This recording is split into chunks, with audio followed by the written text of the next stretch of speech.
2 Samuel அதிகாரம் 19. யோவாபு தாவீதை கண்டித்தல்.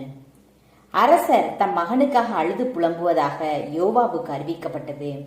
அரசர் தம் மகனுக்காக வருந்துகிறார் என்று வீரர்கள் அனைவரும் கேள்விப்பட்டதால் அன்றைய வெற்றி அனைவருக்குமே ஒரு துக்கமாயிற்று.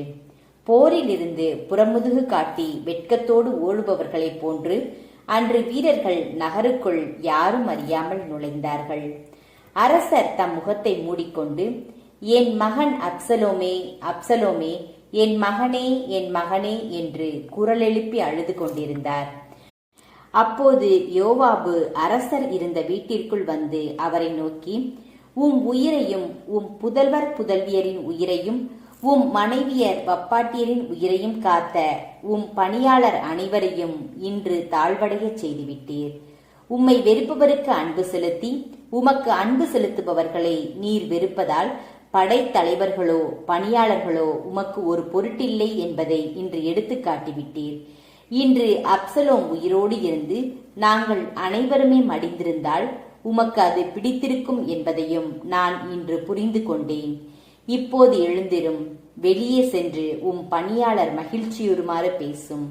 ஏனெனில் ஆண்டவர் மேல் ஆணை, நீர் வெளியே வராவிட்டால் ஒரு மனிதனும் இன்றிரவு உம்மோடு தங்க மாட்டான்.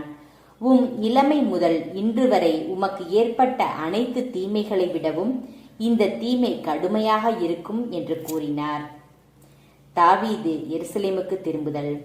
அரசர் எழுந்து வாயிலில் அமர, இதோ அரசர் வாயிலில் அமர்ந்துள்ளார் என்று அனைவருக்கும் சொல்லப்பட்டது. வீரர்கள் அனைவரும் அவர் முன் வந்தனர். இதற்கிடையில் இஸ்ரேலர் தம் வீடுகளுக்கு தப்பியோடினர். அப்போது இஸ்ரேலின் குலங்களின் மக்கள் அனைவரிடையே இவ்வாறு வாக்குவாதம் ஏற்பட்டது. நம் எதிரிகளின் கையினின்று அரசர் நம்மை விடுவித்தார், பெலிஸ்தியரின் கையினின்று நம்மை விடுவித்தவரும் அவரே. அப்சலோமின் பொருட்டு அவர் இப்போது நாட்டினின்று வெளியேறியுள்ளார். நம்மை ஆளுமாறு நாம் திருப்பொழிவு செய்த அப்சலோமோ போரில் இறந்துவிட்டான். இனி நீங்கள் அரசரை திருப்பி அழைத்து வராமல் வாழாதிருப்பதேன்? அரசர் தாவீது குரு சாதோக்குக்கும் அபியத்தாருக்கும் ஆள் அனுப்பி கூறியது, யூதாவின் பெரியோர்களிடம் இவ்வாறு கேளுங்கள், அரசரை தம் அரண்மனைக்கு திருப்பி அழைப்பதில் நீங்கள் ஏன் பின்வாங்க வேண்டும்? ஏனெனில் இஸ்ரேலர் அனைவரின் பேச்சும் அரசரின் வீட்டை எட்டிவிட்டது. நீங்கள் என் சகோதரர்கள், நீங்கள் என் எலும்பும் சதையும் ஆனவர்கள். அரசரை திருப்பி அழைப்பதில் நீங்கள் ஏன் பின்தங்க வேண்டும்? அமாசாவிடம் இவ்வாறு கூறுங்கள், நீ என் எலும்பும் சதையும் அல்லவா? யோவாபுக்கு பதிலாக என் முன்பாக என்னாலும் படைத்தலைவனாயிராவிட்டால் கடவுள் என்னை தக்கவாறும் அதற்கு மேலும் தண்டிக்கட்டும். யூதா வீரர்கள் அனைவரின் உள்ளங்களையும் அவன் இவ்வாறு இணங்கச் செய்து அவர்களை ஒருமனப்படுத்தினான். அவர்கள் அரசரிடம் ஆள் அனுப்பி, நீரும் உம் பணியாளர் அனைவரும் திரும்பி வாருங்கள் என்று கூறினர். அரசர் திரும்பி யோர்தான் வரை வந்தார். யூதாவினர் கில்கால் வரை சென்று அரசரை சந்தித்து அவர் யோர்தானை கடக்கச் செய்தனர். பகூரிமை சார்ந்த பென்யமீனனான கெராவின் மகன் சிமெயி யூதாவினரோடு அரசர் தாவீதை சந்திக்க விரைந்தான். அவனோடு பென்யமியர் 1000 பேர் இருந்தனர்.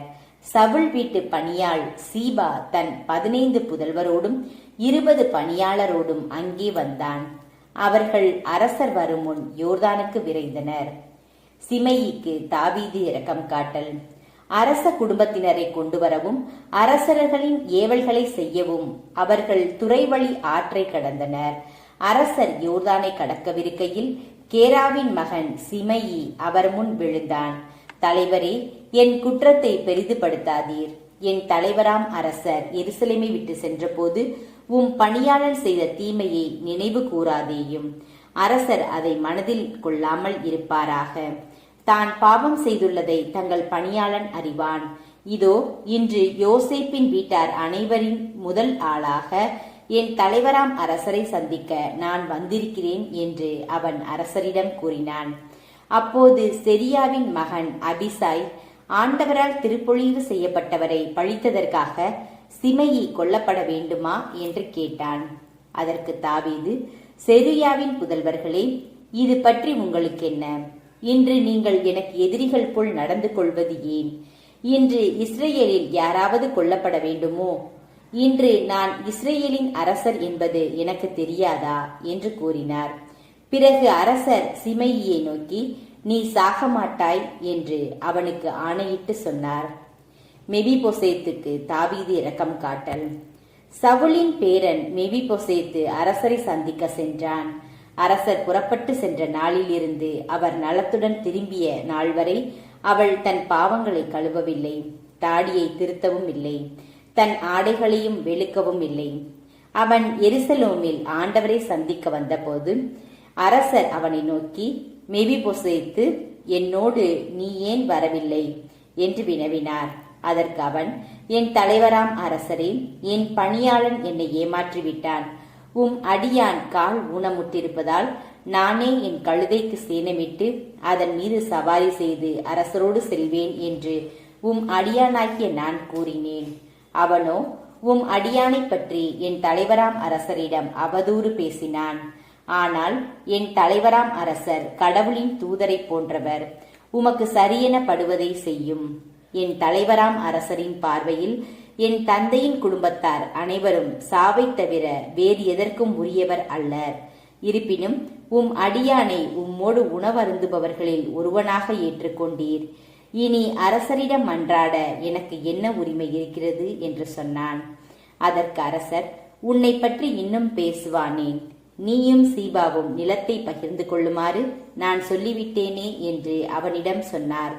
மெபிபோசேத்து மறுமொழியாக, இல்லை, அவனே அனைத்தையும் எடுத்துக்கொள்ளட்டும். என் தலைவராம் அரசர் நலமே தம் வீடு திரும்பியதே எனக்கு போதும் என்று அரசரிடம் கூறினான். பர்சில்லாய்க்கு இரக்கம் காட்டல். கிளையாத்தை சார்ந்த பர்சில்லாய் அவரை அங்கிருந்து வழியனுப்புவதற்காக ரோகமில் இருந்து அரசரோடு யோர்தானை கடந்து வந்தார். பர்சில்லாய் வயது முதிர்ந்தவர், 80 வயதினர், பெரும் பணக்காரர்.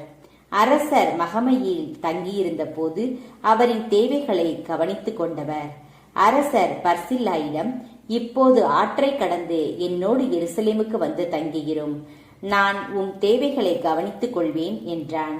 அப்பொழுது பர்சில்லாய் மறுமொழியாக கூறியது, அரசரோடு வந்திருப்பதற்கேற்றவாறு நான் இன்னும் எத்தனை நாள் உயிரோடு இருக்கப் போகிறேன்? இப்பொழுதே எனக்கு வயது 80 ஆகிவிட்டது. நல்லதையும் கெட்டதையும் என்னால் வேறுபடுத்தி சொல்ல முடியுமா? அடியானால் உண்பதையும் குடிப்பதையும் அனுபவிக்க முடியுமா? பாடகர் பாடகியரின் குரலை கேட்டு மகிழ என்னால் இயலுமா? என் தலைவராம் அரசருக்கு அடியான் இன்னும் ஏன் சுமையாக இருக்க வேண்டும்?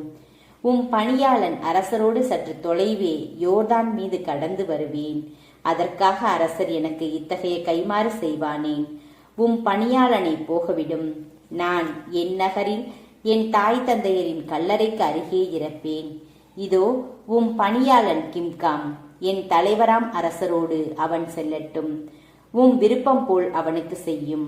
அப்பொழுது அரசர், கிம்காம் என்னோடு கடந்து வரட்டும், விருப்பம் போல் நான் அவனுக்கு செய்வேன்.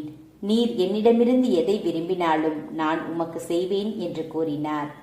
பிறகு மக்கள் அனைவரும் யோர்தானை கடந்தனர். அரசரும் யோர்தானை கடந்தார். பர்சில்லாயை அரசர் முத்தமிட்டு வாழ்த்தினார். அவரும் தம் இடத்திற்கு திரும்பினார். அரசரை பற்றி யூதாவும் இஸ்ரேலும் வாதிடல். அரசர் கில்காலுக்கு கடந்து சென்றார்.